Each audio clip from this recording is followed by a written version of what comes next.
Welcome to the Realm of Ideas is Free to All. This is episode 60, The Beauty and Necessity of Original Ideas. These are a series of ruminations done once a week by myself and Julie Rauer about issues and ideas pertinent to our work.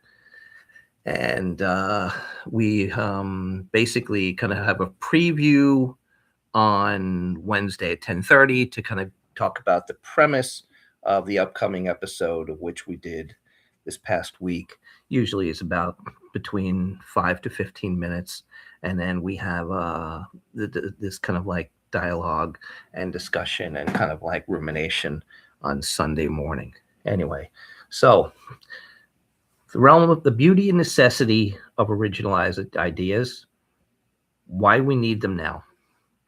Okay, so we started off with the idea that I had spoken about a couple of weeks ago, maybe a couple months ago, about the idea of truth, beauty, and love, and I kind of went through different explanations of what those were, and I think that I read last week about the fact that we live together in pursuit of that which we believe constitutes beauty. I'd originally kind of like been obsessed with truth, and I felt as if I was missing out. And I think as in relation to Julie, Julie really showed me the fantasy and imagination and adventure and purposefulness uh, of beauty. And I think I better understand the concept now as a result. Anyway, we talk about original ideas, and I think that's kind of the pertinent part of the connection. So, original ideas, things that we see that crop up, are result of a unique perspective, a perspective that gives an insight that we might not have seen before. So it's the possibility, the potential of beauty. I believe that we kind of like, well, at least I feel, and again, this is not a philosophical manifesto. This is basically a series of kind of ideas in which I formulate the way in which I constitute my activities as an architect and a researcher. So I believe, based on things that I've read and things I've absorbed, that for me, love is a way of explaining the interconnectedness which we see from the process of the operation of the metaphor. That constitutes itself in two things, in truth and beauty. These two things basically give rise to understanding, but they give rise to understanding in different ways. For me, beauty is that first kind of brush with the subject. It's the first impulse, the first kind of glimpse of the fact that there's something new that has been kind of observed, something has been revealed. It may not be articulate in a kind of literary sense, or in articulate in a kind of even a verbal sense. We feel it, we sense it. I think when we look at pieces of beauty, we can kind of look at those things in the past and say, at this moment in history, when this was speculated upon and this image emerged, there was the potential for that revelation, that object to be revealed. And that was what I would say constitutes beauty. Now, truth comes at the point where it becomes articulated. That kind of brings us back to the piece that I would read through Whitehead. Whitehead has brought me tremendous amount of pleasure in my hours of reading through his books. I can't say what my favorite book is. I mean, I love Adventures of Ideas. I love The History of Science, Aims of Education. They all Process of Reality. Process of Reality is a tough go because it's kind of magnus opus. It's kind of really the culmination of everything he kind of came to, and I don't know if that's the kind of thing that I can say is enjoyable, because it's just so ominous, because it kind of, so I could say that I have anecdotal understanding of this person and his work, but as time goes on, continue along with the work. So I read last week his statement: truth matters because of beauty. And I remember a piece that I said in the relationship of the lexicon from Aims of Education, where he talks about this. Now, an idea is not worthy much unless the propositions in which it is embodied are true. Accordingly, an essential part of the proof of an idea is the proof, either by experience or by logic, of the truth of the propositions. But it is not essential that this proof of the truth should constitute the first introduction to the idea. After all, its assertion by the authority of respectable teachers is sufficient evidence to begin with. In our first contact with a set of propositions, we commence by appreciating their importance. Remember that. That is what we all do in afterlife. We do not attempt, in the strict sense, to prove or to disprove anything unless its importance makes it worthy of that honor. These two processes of proof, in the narrow sense and of appreciation, do not require a rigid separation in time. Both can be processed with nearly concurrently. But insofar as either process must have the priority, it should be that of appreciation. So these two pieces from two separate books written by the same author, all right, bring me to kind of understand the first, which I had read, to kind of buy the second. So my feeling is what happens is in original ideas, which is my piece that I talk about, that we'll talk about tonight, we start to see this situation where things reveal themselves. Now, the other part of this is, why is that essential now? There have been times in history where certain institutions or vocations came to a point of a rise in the level of the horizon. And other times they basically flounder and stagnate. I feel that I can look at different times and kind of look at different vocations and say, this was a golden age, and this was not a golden age. I certainly don't feel, when I talk to my friends in other vocations, it's rare that anyone would say that they are in a golden age in their particular study. I talk to my friends in mathematics. Some of them say that there is a golden age in certain things, but it's not necessarily a golden age mathematically. None of my friends in physics would say that this is a golden age. I certainly don't believe it's a golden age in architecture, painting, literature, philosophy. I think that there's some interesting people with some interesting ideas. And I wonder, what happens? It could be the individuals that come along at a certain time. But I sense the beginning of a golden age.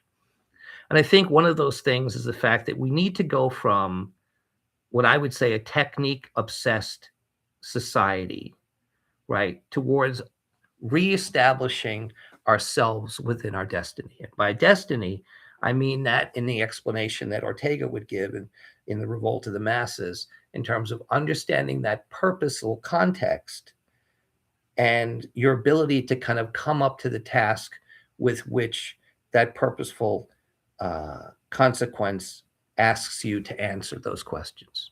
So with that as a beginning for the episode, let's go to what is certainly the most enjoyable, most interesting part of our project here, which is what's new in Julie.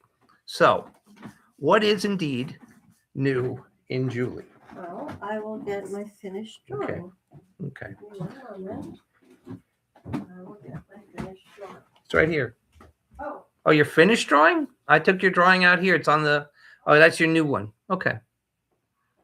Oh, could you bring a tea?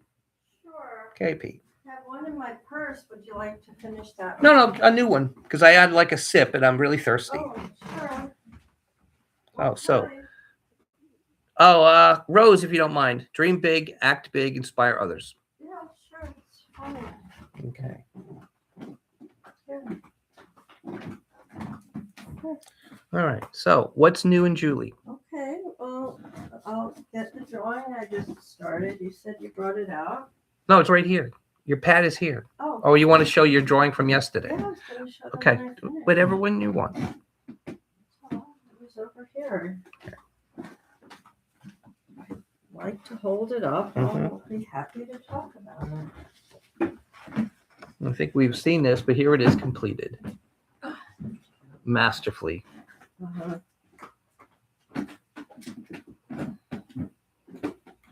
Now, again, because we're reversed, what happens is if I'm looking at the drawing, right, the iridescent blue is on the left side of the drawing. You see it. Oh, yeah, it's on the left side of the drawing. Oh, so this is correct in terms of that. That's Yeah, weird. It's okay. Okay. All right, so it is reversed. Okay, it's fine. Okay, it's reversed, but it's corrected. Well, I think All right. that my Spatial problem for me. Go ahead, Pete. okay, you can hold it however you like. Mhm. My drawing might read a little better from closer up, just because you can see the detail. For those of you who are just tuning in, my finished drawing, as you can see, is signed and dated.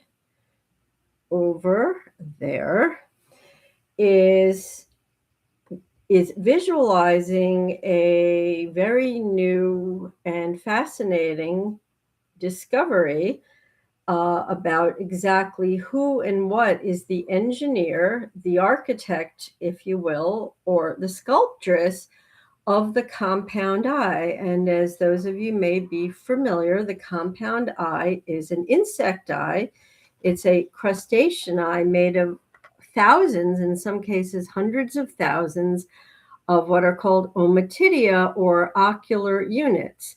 So each one of these tiny hexagonal eye units is an ommatidia, and they are not self-similar in shape. In fact, what is fascinating, and I was actually at a structural engineering networking event during this past week, and I posed the question, and everyone there was pretty stumped by it, actually, which is, how do you structure or do the computations for a dome, which is what the compound eye is, if all of the units comprising that dome are of different sizes from each other?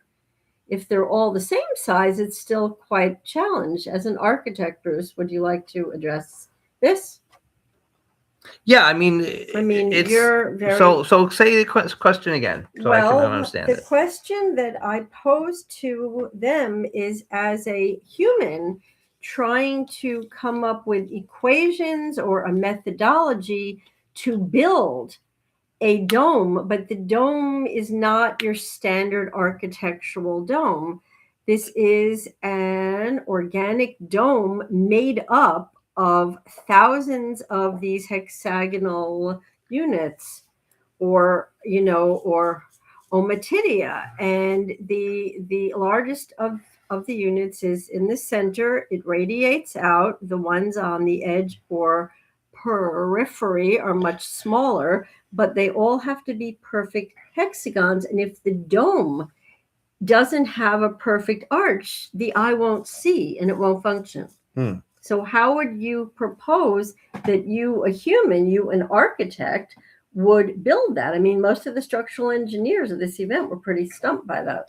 It's a complex question, and it's actually kind of like, I would approach it this way. Yeah. They're two separate things. The grounding of a lens to create a focal point, so you can actually kind of like be able to see the images that you're trying to see through the lens, has a certain kind of like ocular reality. So the thing is, if I'm making a telescope, right, and I need my lens to capture the rays and bring it to a central point that allows me to see it, that is not really constituted due to any forces basically acting on that. And because it's going to basically move, because I'm going to basically kind of direct it at an object. A dome, on the other hand, is related to the loads that's basically going to weigh on it in order for it to kind of like not collapse. The dome is basically going to try to use the least amount of material to span the largest amount of area, and therefore has a structural load, and that will constitute the shape of the arch. On the case of a lens, its constituent desires and intent is totally different. So therefore, the radius and any kind of curves Mhm. will be based on creating that collection of light rays and then Mhm. focusing them on a point. Right. That's completely different than a dome, which is basically kind of is a load supporting entity, is the ability to support a load of an arch above the ground, Mhm. basically with the force of gravity and any kind of seismic anomalies that you kind of want to take into account, Mhm. wind loads, things like that. So it's basically a kind of physical question in terms of the loading of the dome, as opposed to Mhm. basically kind of creating a radius in order to focus light in order to get to a certain point. Mhm. They would be completely different curves, Mhm. right? That's my rudimentary Mm. answer of how I would start to kind of make formulas and try to solve those things. I Okay. would solve them as totally different questions Well, I because they think don't it's a very constitute. Yeah. Yep. interesting proposition. Okay. So my drawing is, in a nutshell, is visualizing this groundbreaking, I think quite fascinating and really profoundly interesting research that has found, in fact, Mm, that the engineer, the architect, and mm, the sculptress is a mineral, mm-hmm, and that mineral is calcium. mm, And it comes in waves, mm, and in fact, it originates from the retina. mm. And the That's retina interesting. sends the calcium waves Mm, not in the early mm-hmm, stages of formation, which mm-hmm, one would think, right? mm-hmm. It's kind of counterintuitive, Well, or you no? think about a camera, the old cameras that used to have the oculus that could Yeah, kind of like it was aperture, yeah, and the aperture would open and close basically to let more or less light in, correct? sure, yeah. So the reality is, I mean, Mm-hmm. again, if you remember the Hubble Space Telescope, Mm-hmm. the inconsistencies of the Hubble Space Telescope in terms of the grounding of the lens, Mm-hmm. which was a major catastrophe at the time, in terms of its incorrectness, was, I think someone said, in the kind of in the order of like a portion of the thickness of a hair. Wow. And in the case of that, Yeah. it was up there and it kind of had a series of problems. It had a blurry eye. It I had mean, it couldn't focus. exactly It was, by an error that was not perceivable with the naked eye. no, it And wasn't. basically, what happened was, in fact, the Mike Massimino group Yeah, went up there yeah. and they installed software that allowed to kind of like use It they compensated compensated the for the blurriness. yes, exactly. So what happened was they corrected the directions from the lens to the I guess the eyepiece or Yeah. whatever was the collector of the Mhm. information, so that the information could be corrected digitally, right, from its incorrectness. And then suddenly they got a level of focus that was Well, it's quite yeah. astonishing Well, he actually made a joke about it. when they were fixing it. Yeah, I like that. Yes. Tell a joke. It was a funny joke. He actually made two. He's a really big guy. He's just a phenomenal explorer and an astronaut, but he's like 6'5". He's just really strapping, huge guy with really large hands. And he said it was like trying to do brain surgery with oven mitts, which Mhm. I think is a very graphic Mhm, and very mhm. funny kind of a Yeah, description. that. And he said also we were giving it a pair of eyeglasses, Mhm. which is that's Yeah. all I want to say. No, it's true. I mean, that crew was like probably They the were most amazing. amazing. You had like Megan MacArthur was on the robotic arm. Yeah, You had Scott Altman as the pilot, former F-14 yeah, they Navy were pilot, who was just kind of like one of the amazing. advisors at Top Gun. Mhm. You had Mike Massimino, MIT graduate. I mean, you had there was There were good. more Yeah, there too. was like 7 of them. Yeah. All of them were like 17-foot Oh wait, tall, there was a guy strapped, with the mustache tight. who was really amazing. Good was his name, Oh, Good. Yes, Good. and it with was an like, E. let me just look them up. Yeah. That was the crew. Well, with the exception of kind of like of what of like Eileen Collins, who's like the greatest I don't think astronaut in she's it. history. No, that's not No. her. So Let's anyway, see. I will You go explain ahead, while and I'll look you it up. are looking for I it think it was that STS 121. Let me look it up. I think so. If you just type in Oh, yeah. his name, you can Yeah. find it.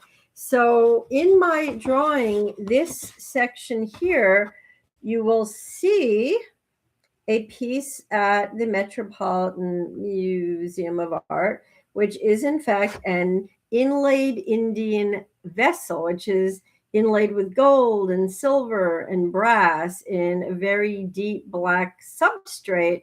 So I use that as the metaphor for how the hexagonal ommatidia, and this is a hexagonal box, are actually structured in the eye, and how it can turn imperfect hexagons into perfect hexagons.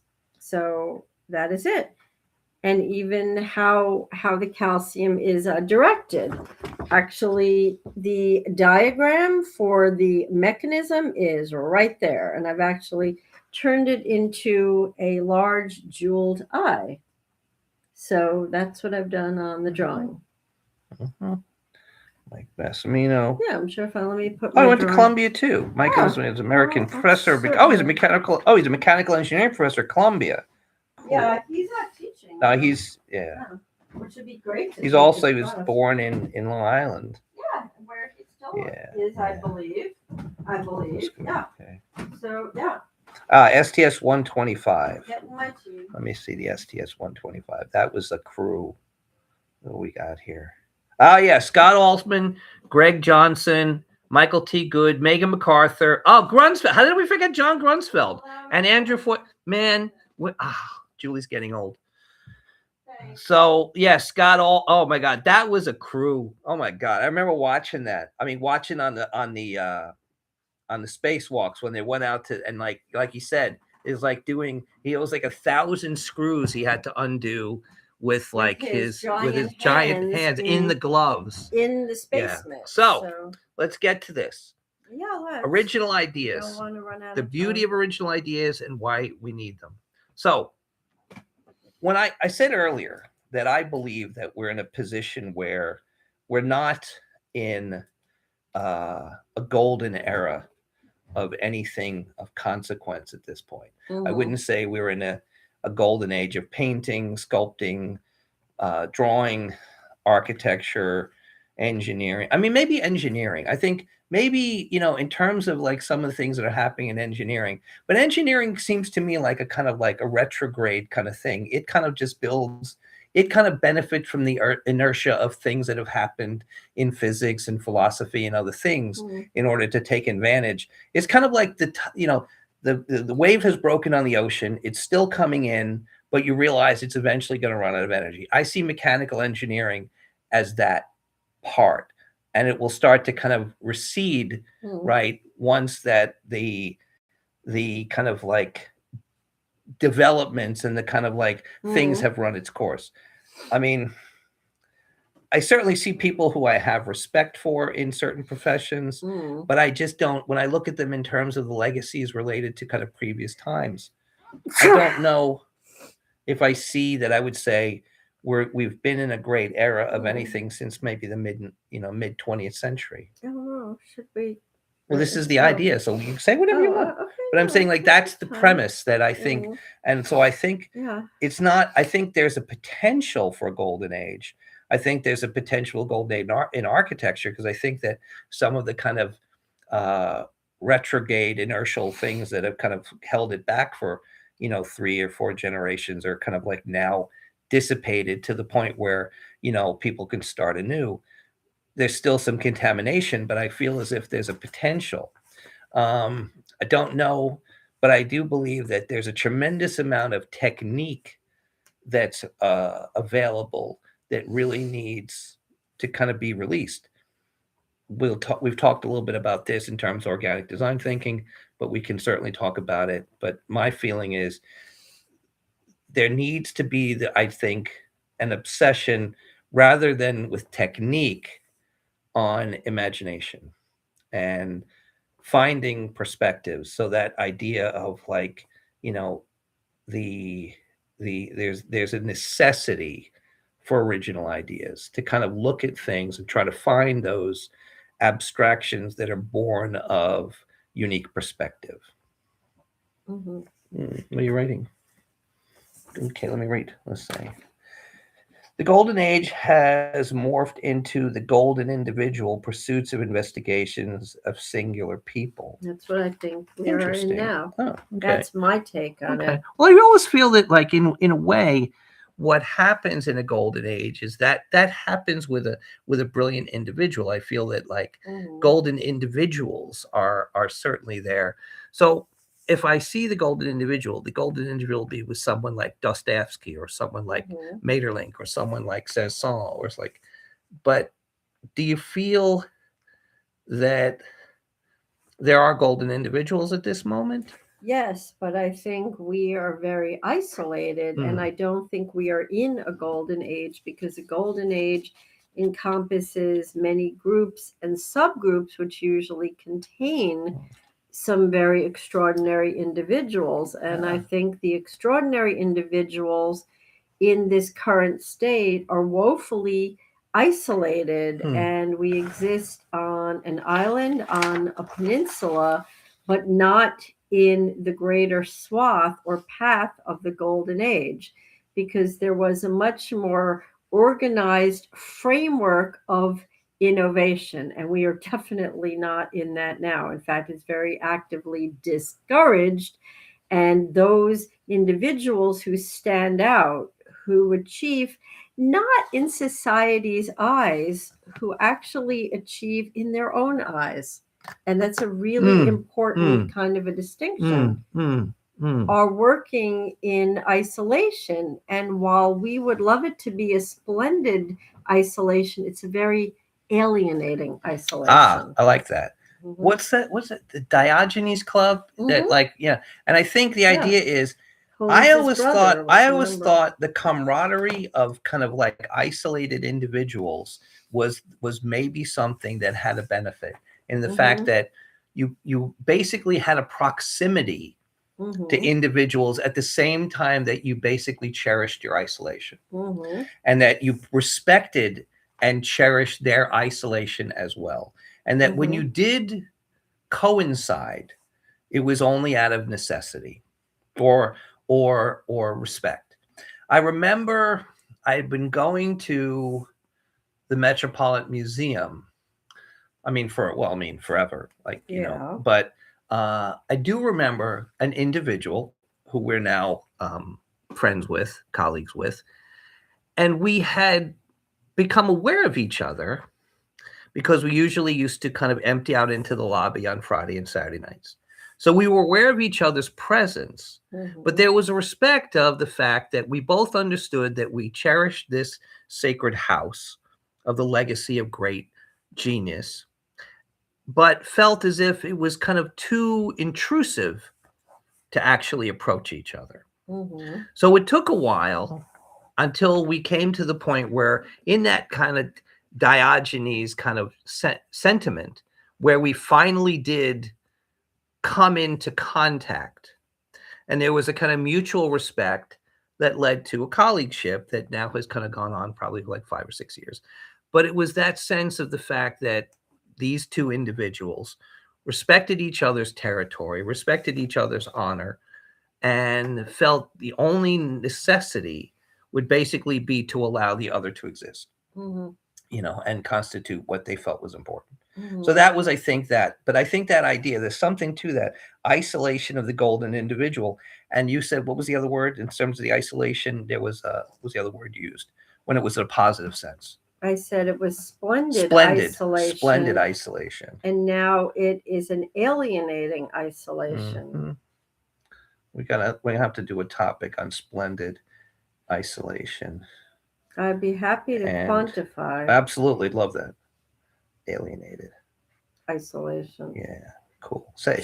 Shall I? New. The splendid I isolation forbid it. for me is when you are isolated but are surrounded by an osmotic intelligence that comes from the outside and can understand the key points of what you're thinking and doing without interfering with what you are doing.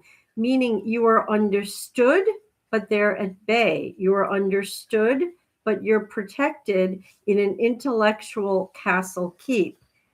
And the moat is not a barrier against the invading hordes. It's a protective bath that you choose.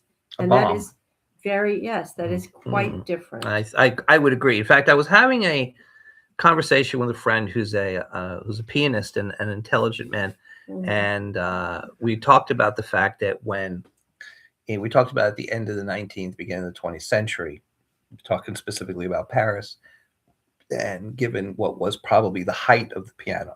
And we talked about the fact that not only did the majority of the people who sat at the concert to listen, right, not only did they play the piano, they understood the piano and the piano music and the piano canon, so that they actually could understand a great depth. So that is kind of something that you're kind of talking about, and the fact that there was an understanding to a deep level, so therefore there could be a kind of comprehension of these antics or kind of like adventures that people were engaging in Paris and in Moscow and in the United States, when people were starting to come to kind of see these new forms that were emerging. So I think in that case, it kind of goes back to what we're saying about the fact that there was a tremendous amount of technique available, but it was such that people, as a result of that, understood the adventures that were being exercised. And that was a place from which people could constitute these new things.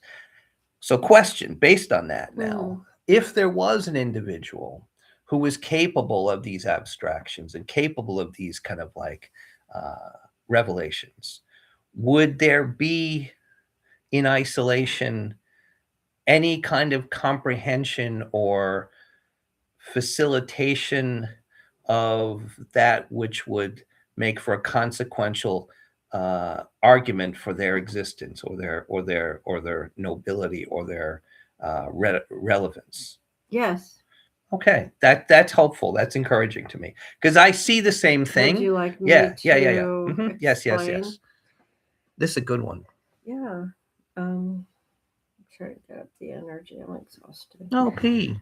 Anyway, what I mean is, when you had a golden age, whether it was Art Nouveau, Art Deco, when you had an understanding by at least a small fraction of the population at large, when the population had a reasonable level of basic education in architecture, in classical music, in opera, in the design world, when they understood that what somebody of a genius level was doing was incredibly important, and that they should be given a safe and prosperous place and environment in which to do it, where they would not be hunted down for their ideas.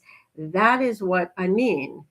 That is the golden and the splendid operation of solitude, where you don't necessarily interact with the masses outside, but you know that the masses outside don't want to kill you. I mean, there's a very big difference. It's not like you're all in concert. It's that enough of the people have enough of a structural, fundamental understanding of what is important. Even if they can't do it, they understand the importance of you doing it. They understand the consequence of you not having your ideas. And they support the idea of you doing your ideas, even if they have no idea what your ideas mean. They will leave you alone with the beauty of your ideas. That's what I'm talking about. Yeah. There's a piece. Do you I totally understand agree. what I'm I totally talking understand. about? In fact, I Yeah. remember Mr. Spock and I are super fan. Our friend in college. Our friend in And our college and super super fan.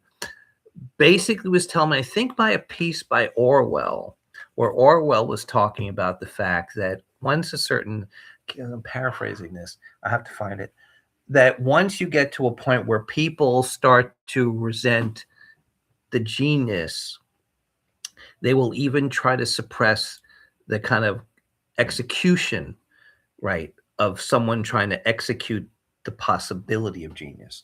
That, like, when, and I have to find it, but it's basically that idea Mm. that the way in which something happens, right, once we move away from that, that respect for and the relevance of genius, once we move away from that, and I think it was about language, we start to not only not want to do that, but we actually act violently and hostilely towards Well, that. And I do that's the believe point. that's kind of where we are now.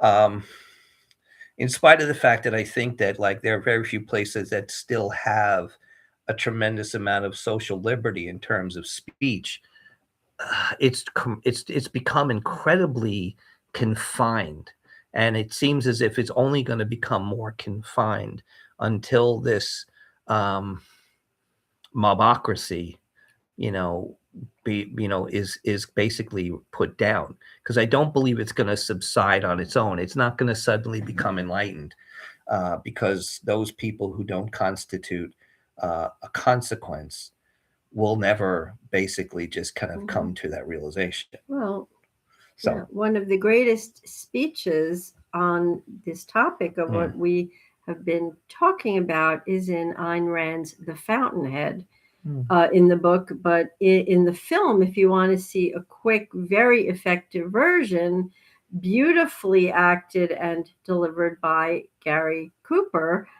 of the idea that one person, I mean, he says one man, but one individual has always been at the crux, at the root of groundbreaking ideas, and that an innovation was never by committee and never will be. It's not that a group, comes up with a great idea. It's that radical renegade thinkers who are thinking of, by, and for themselves come up with groundbreaking ideas. And they don't turn to their brother or their sister and say, "Do you think my idea is good enough or worthy? Can you really understand it?"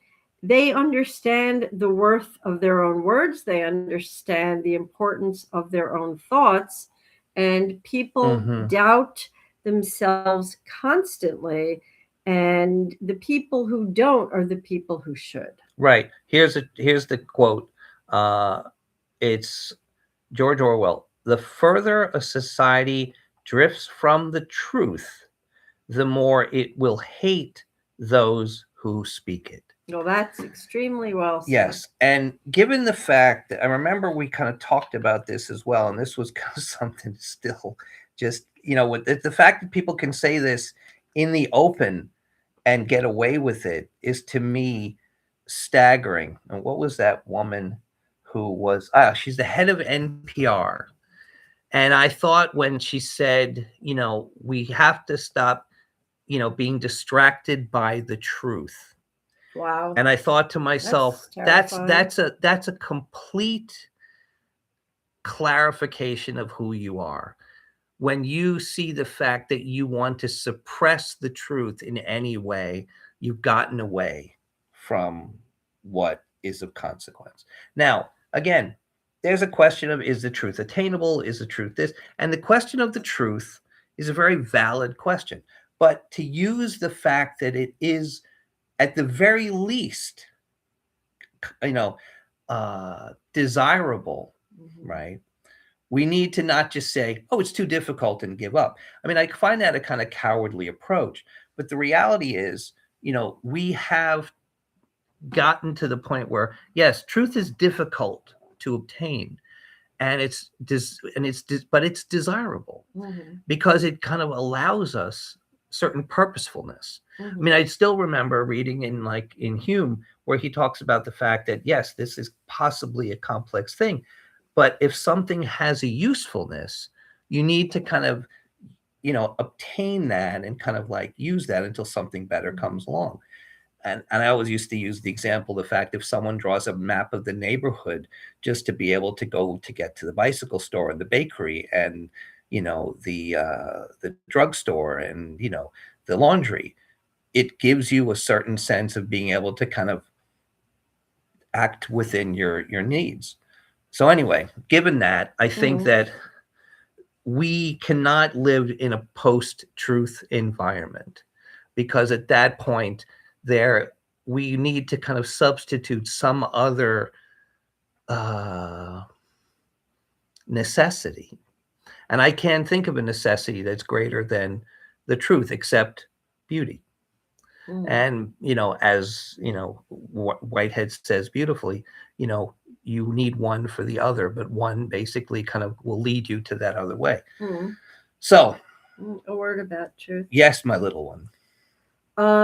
What's key here is, and what has happened now is, is the truth is being rewritten by very non-objective individuals. So the truth is still the truth, but it has been denied a stage and a platform. I'll be very, very specific.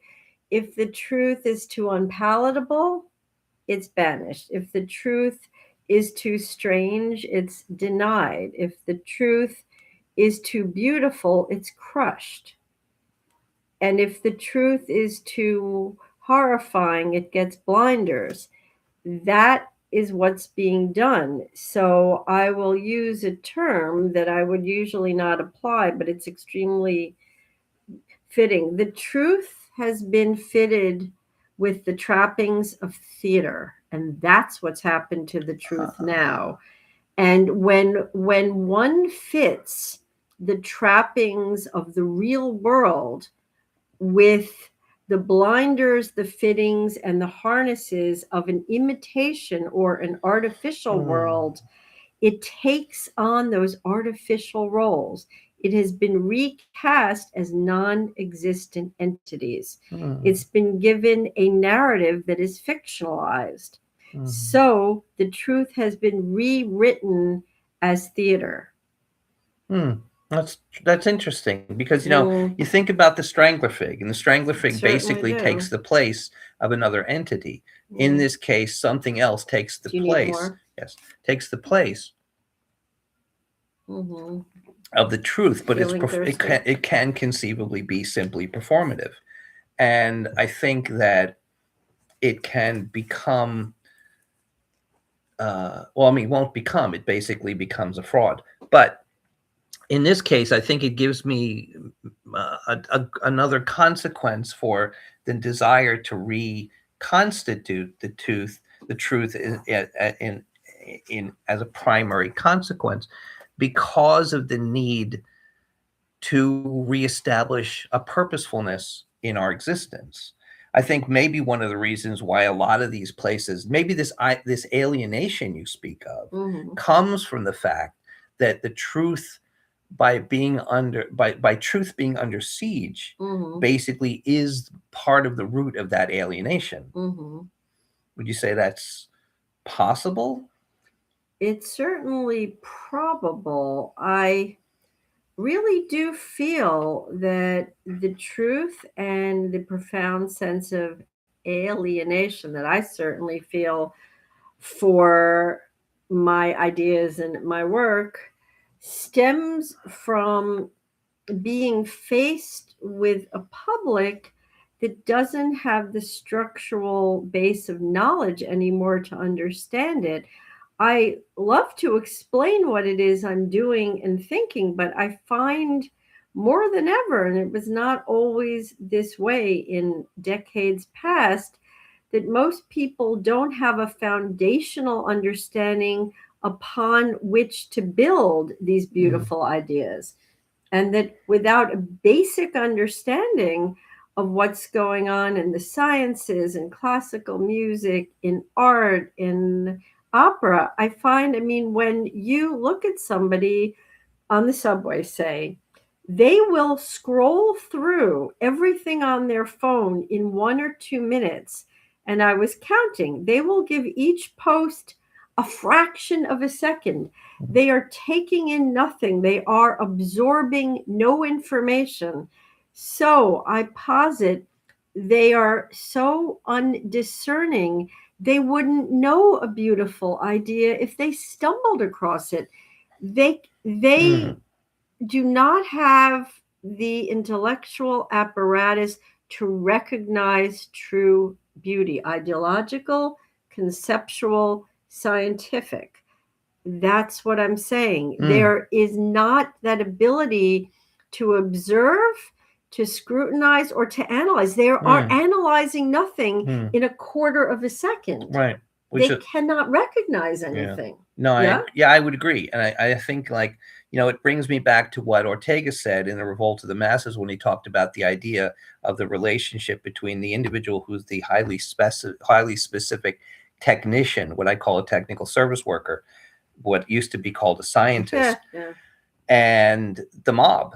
And the fact is, the person who kind of basically sees general knowledge, what Ortega called general knowledge, as dilettantism, when in fact it's the individual who doesn't possess that who is actually the dilettante. Yeah. And I think the reality is that general knowledge, that general understanding, that used to be the case of, the amateur gentleman, the person who knew the basics, who might have been an accountant or a marketing man or kind of Felix finance person. Unger was the perfect example. He was a professional artist. He was a photographer. Yes, he was. So but he understood the opera. He understood the ballet. The ballet, and he understood not just culture, but he understood science. I mean, he was a person. Yeah. I always felt that The Economist magazine was a great representation of that mentality, that one read about current events and world events, art, culture, science, and knew and was a breadth of all the things of consequence that existed in our world, because it was necessary to understand that. He was also a chef, and quite an accomplished right, exactly. chef. But again, you understood quite a bit. Right. Well, I think that we have gotten to the point where, for whatever reason, we've gotten away from that ability to understand that which Ortega would call our destiny, which is that which comes upon us in our time, which we constitute as our what is presented to us as our equation to solve, or as our circumstance from which we then will fall either above or below that potential. So there was a time when all people had to do was try to find ways to kind of gather and survive. And then there were times when people started to create societies, and the idea was to try to how to kind of keep ourselves safe from our enemies. And then basically, as societies grew, societies started to create cultures, and then people started to constitute the balance between what is the balance between culture and survival. And we kind of started to move in these directions. And at a certain point, you say to yourself, we have gotten to a point where, we'll talk about this in a couple of weeks, not understand the principles that underlie the ideas that we hold dear. Yeah. And that is something where I think we've gotten ourselves into a crisis, which I think also may lead to that sense of alienation. Sure. Say. Well, I have an interesting exercise. It's my gift to our viewers. I am going to, in a 2-minute span, share with you my most beautiful recent ideas, but I'm not going to explain any of them. I'm going to bestow them on you all, and you can research them. You can be intrigued by them. You can follow them. You can cultivate them on your own. I'm simply going to share each one with you in a single line, and I'm going to do it in less than 2 minutes. You can time me. No, that's fine. Yeah. So what you're doing is you're not only giving an example, so you're teaching us how to fish. Yes. In the realm of ideas. Yes. I'm teaching you how to fish. I'm giving you the tackle. I'm giving you the rod, and I want you all to go fishing for. So you're giving examples. Yes, just examples. Now, I could explain them. I do understand them, but I want you all to understand them in the ways that you want to. I want you all to make them highly important and golden and relevant in your world, in your mind. And then ultimately, by doing this, understand the exercise of how to find them yourself. Yes, that's what I'm doing. So you're going to say, this is a mackerel, this is a sea urchin, this is a tuna, this is a Yeah. salmon. And then someone will also kind of say like, oh, I want to go fishing and I basically want to look, now I know what these things look for. Yes. I know what to go and look for. Yes. And I'm going to Okay, do do it. this in less than 2 minutes. Take all the time you need. Oh, thank you. I want to give you time at the end. There are lithium sulfur batteries that will supplant lithium ion batteries that are so thin and so light, they will be the only power source of flying cars. Now in development in Japan. Next one, mud batteries using electrogenic bacteria, growing organic living batteries that learn, grow, and progress as they age, like a bottle of wine. Next one, the chameleon vine, a plant that can mimic perfectly several dozen host plants, leaf size, color, habits, venation. Find out how. We already talked about the compound eyes. A sea slug that has the ability to photosynthesize like a plant. A deep sea worm, Parel vanilla hesleri, that lives in the hydrothermal vents that turns the toxins arsenic and sulfur into a gorgeous shade of yellow orpiment, a pigment that it makes safe. How do you turn your toxins into a safe place? A lettuce slug on land, Alesia crispata, that steals chloroplasts from the algae that they eat, which allows them to photosynthesize like plants. Kleptoplasts. It developed a specialized organelle to store them called a kleptosome. Find out more. These are the ideas I find beautiful.